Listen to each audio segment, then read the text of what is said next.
Welcome to the track breakdown for Room at Top, a second single from Poison the Rat's upcoming debut album, Cult Incantations. Right, so quick factoid on this one. This song musically was written back in 2018 and only recently got brought back to life when it came down to writing this thing. Just, went through the vault of things I had written over a couple years before Poison the Rat was even a thing, and just found this one, thought it was nice and simple. We should give it a spin, and thankfully I was able to write lyrics for it. Right. In terms of its recording composition, it's quite simple.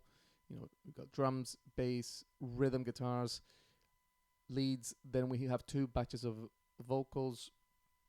One aux track is for the main vocal, which is verse and choruses, and we'll explain why that's the case. And then for backing vocals, an aux track that's stereo, so one goes completely to the left, one goes completely to the right. Song is quite simple based on 4 chords.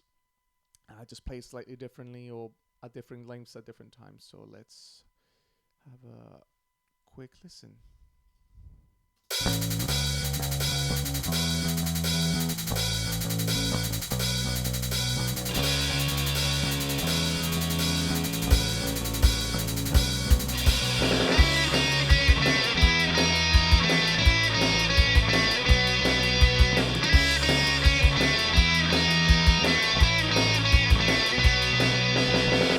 So pretty standard sort of punkish. You have your chords in the background and then your lead guitar playing some type of simplistic lead. Now here's where it gets interesting, and it's basically the verse guitars for verse 1, because that's the thing. Sometimes one way to make a song interesting is, if you have just simplistic chords, is play them differently each time. So let's have a listen to how this part works.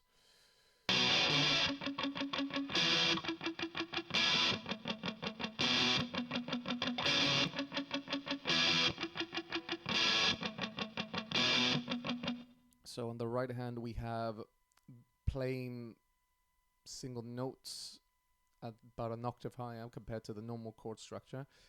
On the left hand side, we have a guitar sort of like doing a quick strum, and it's not the full power chord. So it's basically playing a E power chord with the root being on the A string 7th fret, and then all it does is just changes the root from C sharp to E, then to A, then to B, and it just keeps, I don't know, it seems a lot more nicer sounding in my opinion on that one. And that's sort of thought it'd be a cool little factoid. Whereas on the second verse, we just simplify it to this. Chase your dreams, reach for the stars, give it your best and take the chance. But what if dreams never come true? Doesn't mean you're immoral, a feature of the system. But this suffering is unworthy. So there you are. At that point is, again, you go down to a normal palm muted thing that you expect in these sort of songs, but then on that last section of the verse, you just let it ring, and also the drum pattern is changing as well, which is what makes it interesting. Let's actually go have a listen to the drums on the first verse compared to the second one. So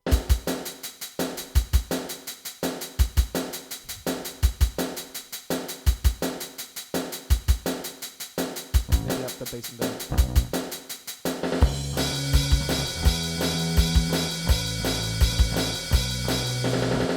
So as you notice here in the first verse, the kick pattern just follows the ba-dum, and it mostly goes along with the bass towards the end of it.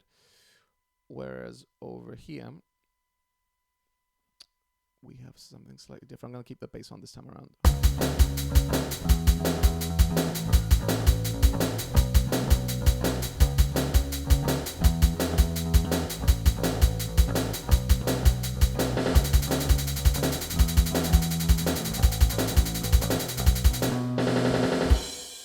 Everything nice and fresh.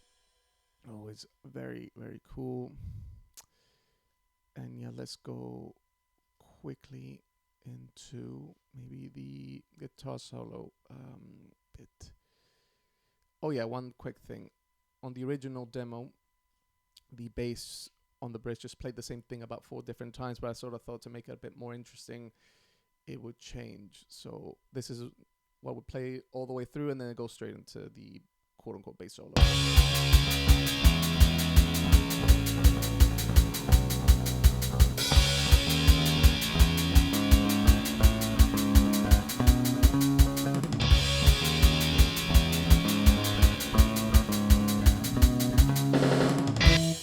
Now, here is the guitar solo part. You'll notice that there's something over at the bottom, and I want to just solo this and show you how it sounds, just the guitar itself.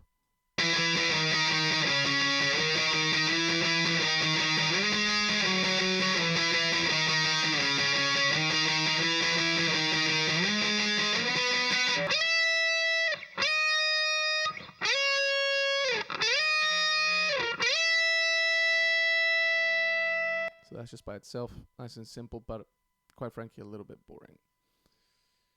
Now let's hear it with the organ below it. This was actually played live. This was not me. So if you've already seen what I do, is normally I write the score over here, but on this occasion I use the MIDI controller to do it from scratch, play along, so it feels more human. And there we go. Let's have a listen with the organ as a layer.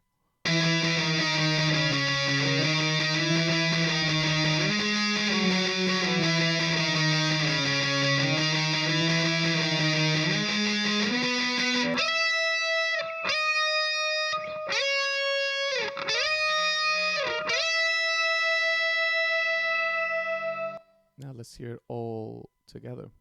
Once without the organ and once with, so you can really hear the difference.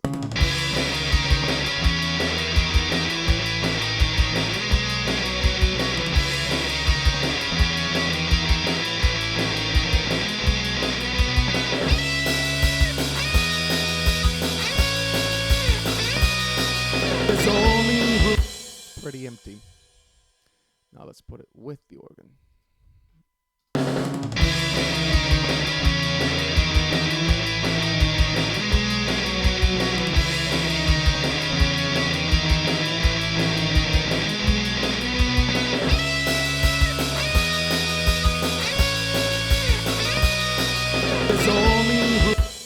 So pretty cool, and it's a very noticeable difference and really adds to it. Now let's go through the vocals quickly.